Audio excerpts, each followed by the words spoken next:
Right, having a bit of a lazy start to the day, super sleepy. Some of you also might be feeling like the impact of everything whirling in the ethers right now. But it's been a while since I've picked some cards, so a few decks have been calling my name. And among these expansive, light-filled, depth-filled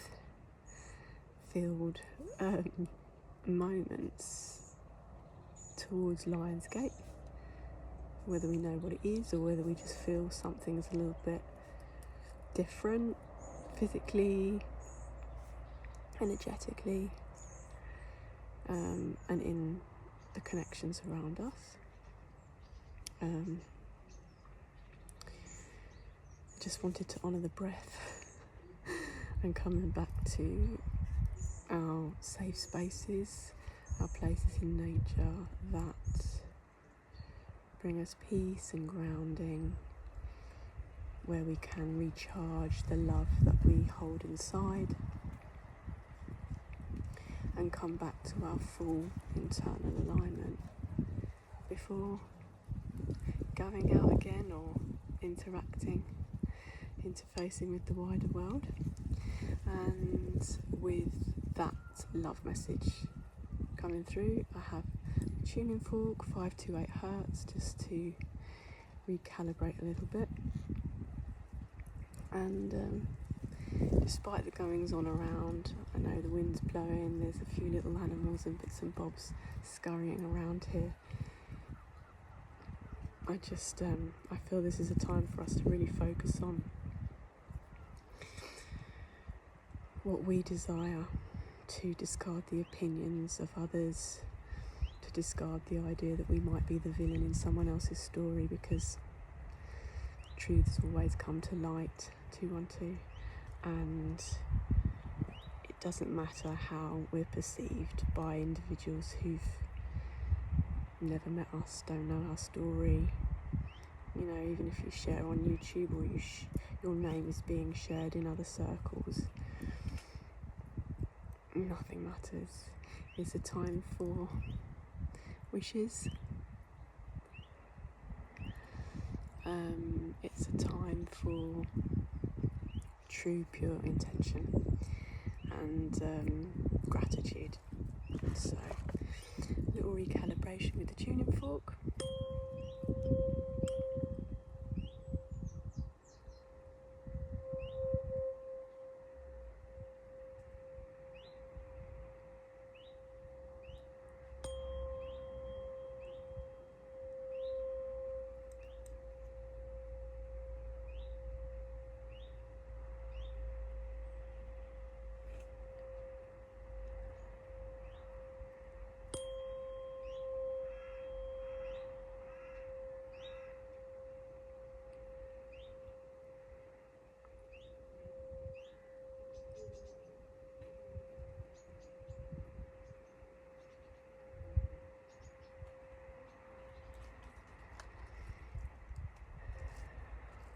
And also, as I was just connecting with that higher vibration of love, is we might get called to nature to do our offerings, whether they be in water or to the trees, or if you have a particular sacred tree that you connect with, or animals, families that have been evolving around. I come to a little space and there's a family of voles. They're like mice, it's the similar thing, and found out they like rose petals, so I've been offering them. And then the other day I just stayed quiet, just grounding and saying my prayers and talking to the trees.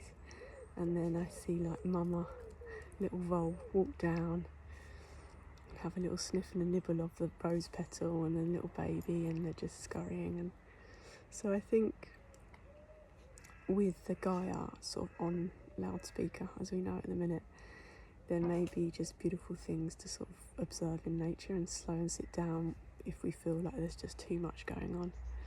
Just take it to nature. And with that in mind, I'm going to go to the Earth Magic cards first of all.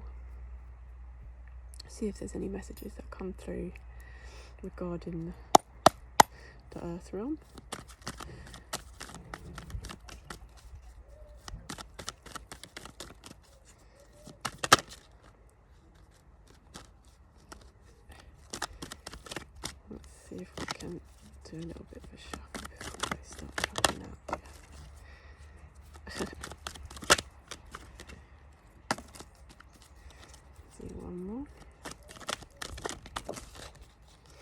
Okay, we've got three coming through, which came through at the end of that tuning fork, actually, the Holy Trinity. We have Milky Way perspective came out first, which is very interesting now as relationships either strengthen or change, shift shape due to our perspectives, and perhaps connected to the programming that we've had since childhood and how we've been raised can all influence our perspectives. But childhood innocence was number 2 card, and then the lake stillness, which is what I was talking about earlier, is just taking it to nature and being quiet and still at the minute, because a lot is whirling, as the Milky Way suggests. I think at the minute, whether we believe something's coming or something's culminating in the ethers, we're in the number 8 month, infinity patterns, resurfacing of things.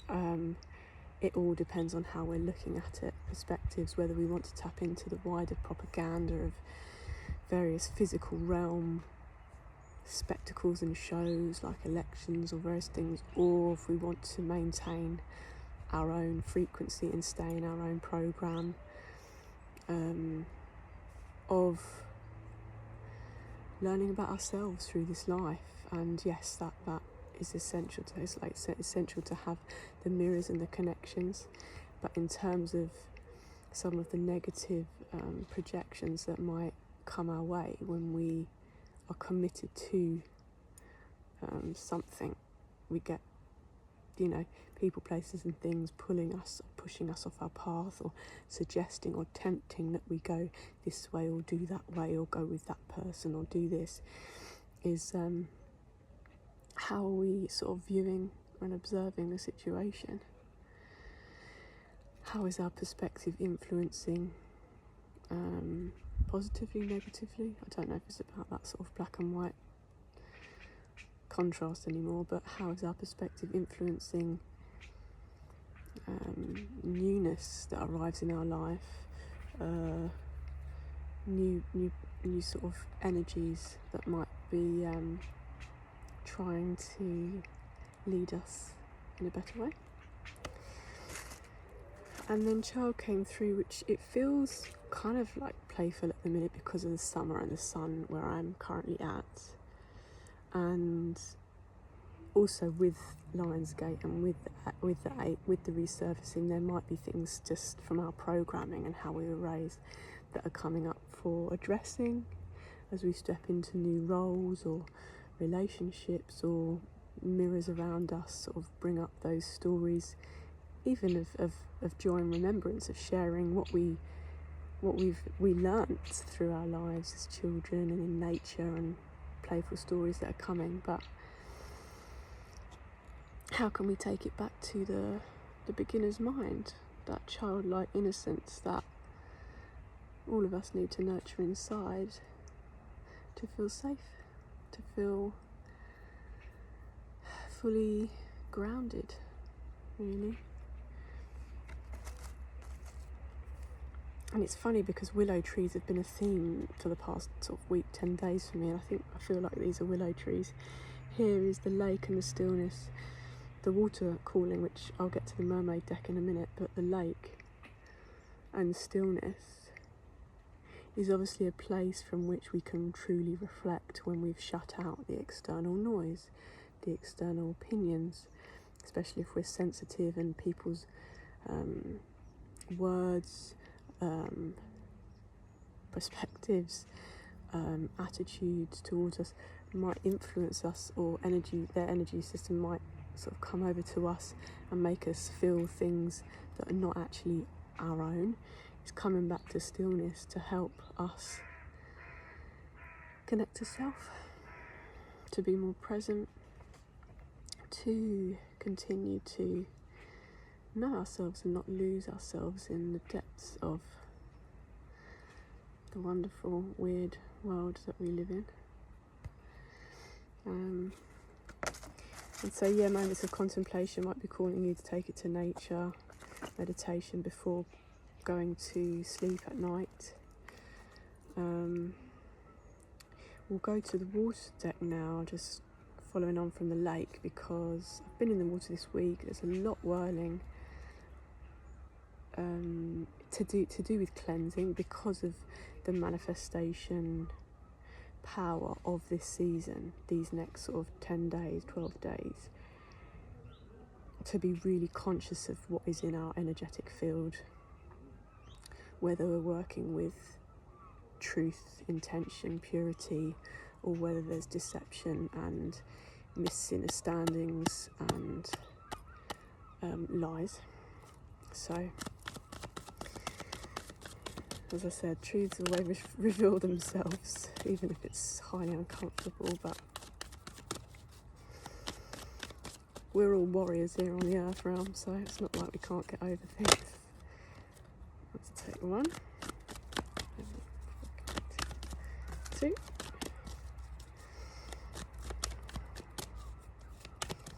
3. Okay, so the water spirits, the first card that came out, patience. Second card that came out and feels like it's a time of abundance, and the third card that came out is acceptance. So with patience, and I'm talking about meditation, it's like she's got her hands ready in a meditative sort of pose here. With, again, you could consider the fish beings or people or things going on around her, because it doesn't look like necessarily like a still, peaceful energy around her. She's finding calm and patience within whatever's going on around her. And patience really is a practice. We're sort of programmed out of it from childhood, because time becomes the central theme to everybody's life, even though it's an absolute illusion. It's not real. It just helps the modern consumerist capitalist sort of world function, because that's just how many of us choose in some ways to work to is time.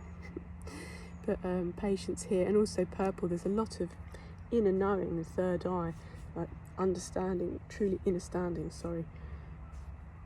that without slowing down, without rushing, without expecting, without pushing, 1313, things really do unfold for our highest good, because we're allowing, we're not pushing things into a place of what we want.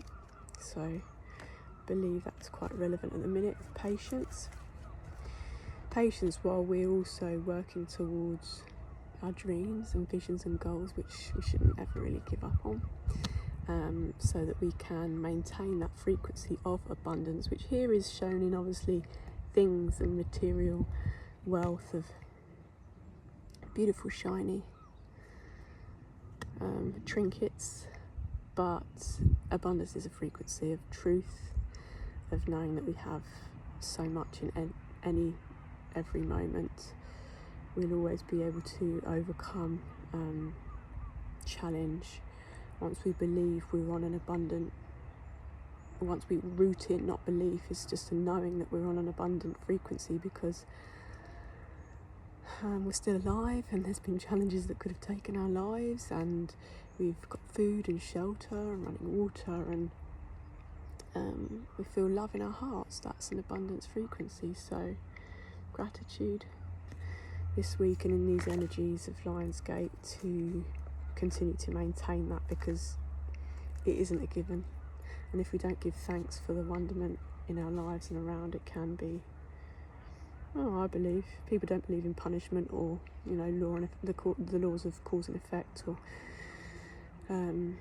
things like that, but I've seen things ripped from souls who've not honoured the calling or love. So, and acceptance. It's a time to be working on what we need to, but also accepting where we're at. Accepting time reveals all. Patience, and it's lovely. She seems quite serene and in her element, and flowing into her knowing.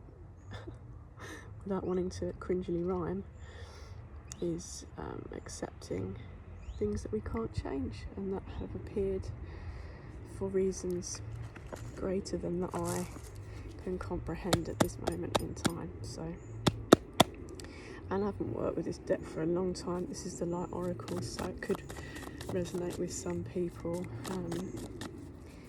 Just going to see if there's anything coming through from, some might say, galactic realms, angelic realms, our own personal light body. I think 2 flicked out then, and any more for people. Okay, that's sort of wanting to come out from the beginning.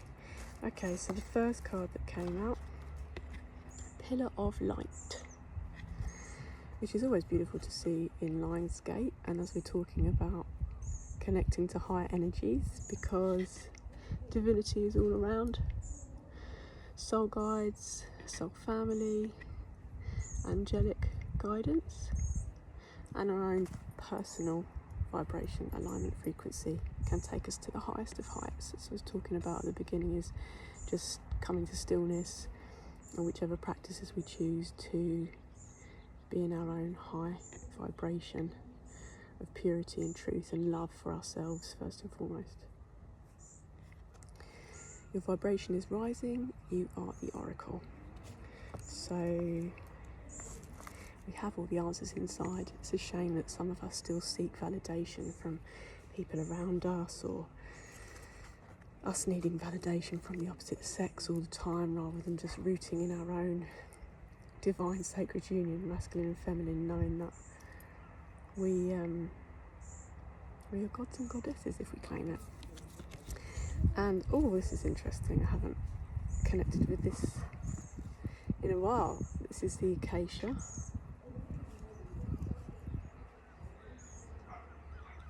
Akashic records. Your guidance is divinely guided. So those of us who've heard about the Akashic records is a sort of infinite library of our existence, our lifetimes in the ethers, and depending on whether you can naturally gravitate towards those memories in the dreamscape, or visions, or out-of-body experience, or near-death experiences, or through psychedelics, or safely and consciously, or any other types of plant allies, non-psychoactives, or various things,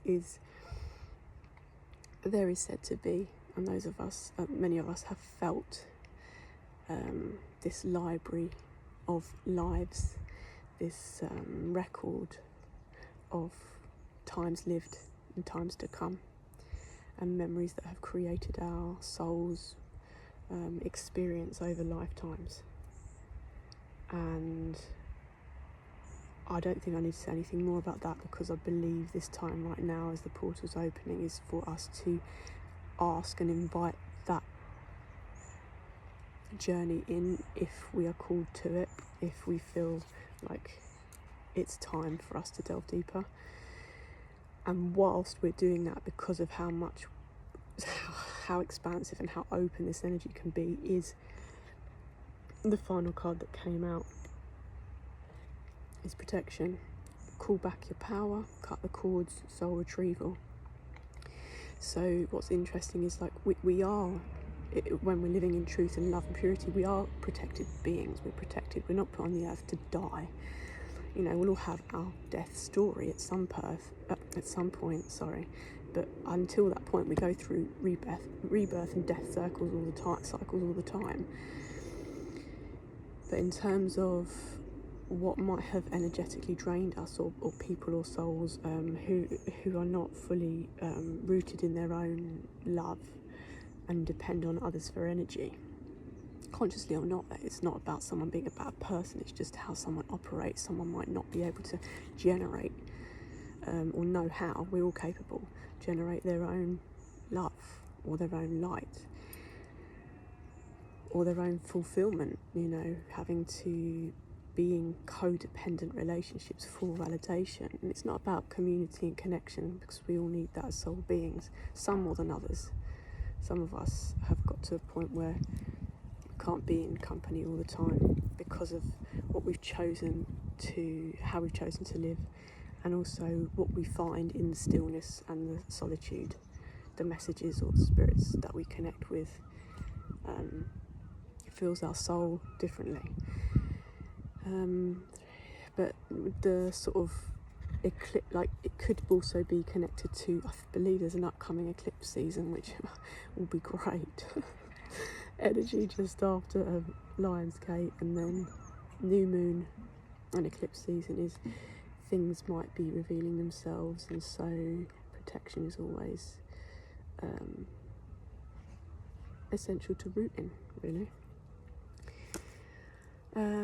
So yeah, that's quite a long one, 2112 mirrored. I believe we'll all find our own messages within that, and I'd like to just end on another little clearing moment with the 528 hertz, but I trust there's an ounce of goodness in there for someone.